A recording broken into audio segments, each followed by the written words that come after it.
नमस्कार। चलिए आज बात करते हैं भारत के एक ऐसे राज्य की जो सच में विरोधाभासों से भरा है।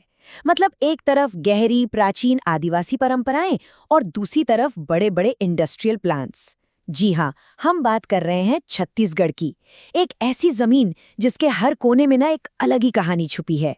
तो सवाल यही उठता है कि सिर्फ फैक्ट्स और आंकड़ों के अलावा ये जमीन आज हमें क्या बताती है, क्या कहानी कहती है।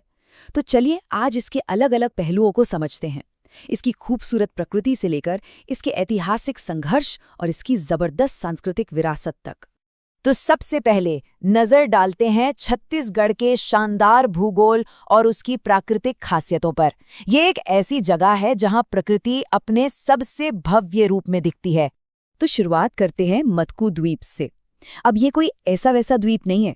सोचिए, शिवनाथ नदी के ठीक बीच में, और ये जगह एक बड़ा ईसाई तीर्थ स्थल बन चुकी है।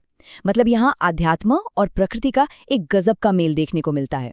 अच्छा, छत्तीसगढ़ सिर्फ इंसानों का ही घर नहीं है, ये वन्य जीवों के लिए भी एक बहुत ही जरूरी पनाहगाह है। यहाँ के घने जंगल भारत की कुछ सबसे खास प्रजातियों का घर हैं, और इसी संरक्षण की तरफ एक बड़ा कदम था राज्य के पहले टाइगर रिजर्व की स्थापना, और वो है इंद्रावती नेशनल पार्क। बीजापुर जिले में मौजूद इस पार्क का नाम पावरफुल इंद्रावती नदी के नाम पर रखा गया है, जो इसके बीच से होकर बहती है। ये पार्क बाघों के संरक्षण के लिए तो जरूरी है ही, साथ ही पामेड वाइल्ड लाइफ सैंक्चुरी भी इसी का हिस्सा है। चलिए अब जमीन की सतह से थोड़ा नीचे उतरते हैं, जहां एक बिल्कुल अलग ही दुनिया बसी है। छत्तीसगढ़ में एशिया की कुछ सबसे दिलचस्प और अनोखी गुफाएं हैं जो बस खोजे जाने का इंतजार कर रही हैं। और इनमें सबसे मशहूर हैं कुटुमसर गुफाएं। ये सिर्फ पत्थर की आकृतियां नहीं हैं। बस्तर में चूना पत्थर से बनी इन गुफाओं में ना अंधी मछलियों की एक बहुत ही रेयर प्रजाति रहती है, और यही बात इन्हें एक बायोलॉजिकल वंडर बनाती है। इनको खोजने का श्रेय डॉक्टर शंकर तिवारी को जाता है। अच्छा, तो जमीन के नीचे के ये जो राज है ना, वो सिर्फ गुफाओं तक ही सीमित नहीं है। छत्तीसगढ़ की धरती के अंदर तो खनिज का खजाना छुपा हुआ है, और इसमें सबसे अहम है कोयला। ये राज्य में सबसे ज्यादा निकाला जाने वाला मिनरल है, और इसी वजह से छत्तीसगढ़ भारत का तीसरा सबसे बड़ा कोयला उत्पादक है, और यही इसकी इकोनॉमी की रीढ़ भी है।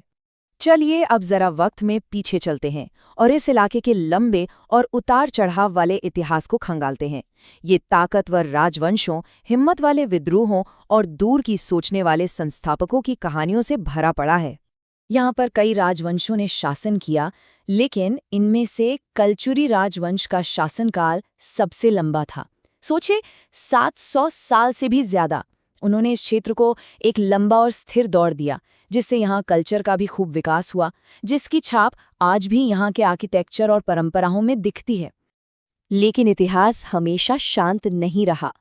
खास तौर पर 19वीं और 20वीं सदी में यहाँ बड़े आदिवासी विद्रोह हुए, जिन्होंने इस इलाके के इतिहास को एक नया मोड़ दिया। चलिए इन दो बड़ी घटनाओं पर एक नजर डालते हैं। पहले बात करते हैं 1859 के कोई विद्रोह की। ये क्यों हुआ था? ये हुआ था पवित्र साल के पेड़ों की कटाई के खिलाफ। इससे पता चलता है कि वहां के लोगों का अपनी जमीन और परंपराओं से कितना गहरा नाता था। और फिर उसके ठीक कुछ दशकों बाद 1910 में हुआ भूमकाल विद्रोह। ये एक बहुत बड़ा आंदोलन था, और इसे लीड कर रहे थे वीर गुंडाधुर। और उस 1910 के विद्रोह के वक्त बस्तर राज्य के राजा कौन थे? वो थे रुद्र प्रताप देव। वो सिर्फ इस ऐतिहासिक घटना से ही नहीं जुड़े हैं, बल्कि उन्हें जगदलपुर शहर बसाने का क्रेडिट भी दिया जाता है। जगदलपुर को उसकी यूनिक प्लानिंग की वजह से चौराहों का शहर भी कहते हैं। इतिहास से अब आगे बढ़ते हैं और छत्तीसगढ़ की संस्कृति के ताने बाने को देखते हैं। ये परंपराओं, कला और ऐसी प्रभावशाली शख्सियतों से भरी हुई है जो आज भी लोगों को प्रेरणा देती हैं। यहाँ की जिंदादिल संस्कृति का एक बेहतरीन उदाहरण है सरहुल नृत्य। ये उरांव जनजाति का एक पारंपरिक डांस है, लेकिन ये सिर्फ एक आर्ट फॉर्म नहीं है, बल्कि ये सरना देवी की पूजा का एक अहम हिस्सा है, जबकि इनके जो मुख्य देवता हैं वो है धर्मेश। यहाँ की संस्कृति साहित्य में भी उतनी ही समृद्ध है। छत्तीसगढ़ी दान लीला यहाँ का एक बहुत ही मशहूर लिटरेरी वर्क है, जो भगवान कृष्ण की कहानियों पर आधारित है। और इसे लिखा किसने है?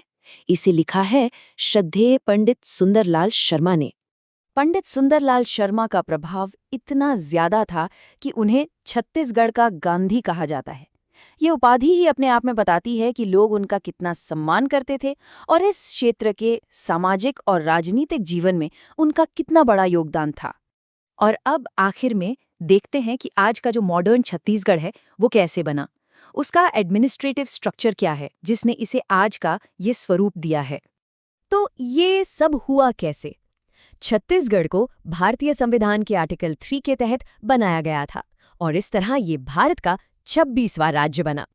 जब ये राज्य बना तो शुरुआत में इसमें 16 जिले और 3 डिवीजन थे।